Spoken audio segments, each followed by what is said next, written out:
Hello everyone, এবার দেখবো এই কোশ্চেনটা। তো এখানে বলেছে একটা কন্টেনারের মধ্যে এবিসি তিনটা লিকুইড রয়েছে, রেশিও 2:3:5। তারপরে 16 লিটার এ আর 15 লিটার বি মিশিয়ে দিয়েছে, তাহলে রেশিও হয়ে গেছে 4:5:7।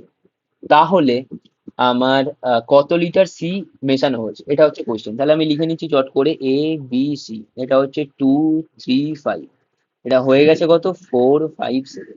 এই কোশ্চেনটা আমরা ক্রস মাল্টিপ্লিকেশন মেথডে সলভ করবো। এ আর বি এটাকে আমি শুধু লিখবো। তাহলে এ ছিল আমার 2, বি ছিল 3, পরে হয়েছে 4, 5। কত লিটার মিশিয়েছিলাম? এ হচ্ছে এখানে লিখে দিলাম 16, এটা হচ্ছে 15। এবার 2 5-এ গুণ করবো 10, 4 3-এ গুণ করলে 12।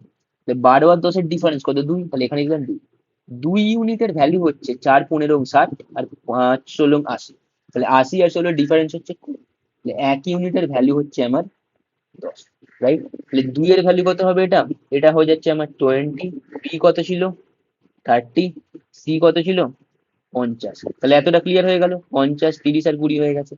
এবার আমি যদি 16 লিটার এ মিশিয়ে দিই, তাহলে কত হচ্ছে, 36। 36-এর ভ্যালু এখানে কত দেওয়া আছে, 4 দেওয়া আছে। তার মানে কি 4-এর সঙ্গে 9 গুণ করা আছে। রাইট? তাহলে যেখানে আমার 7 হয়েছে, তার মানে কত, 7 × 9।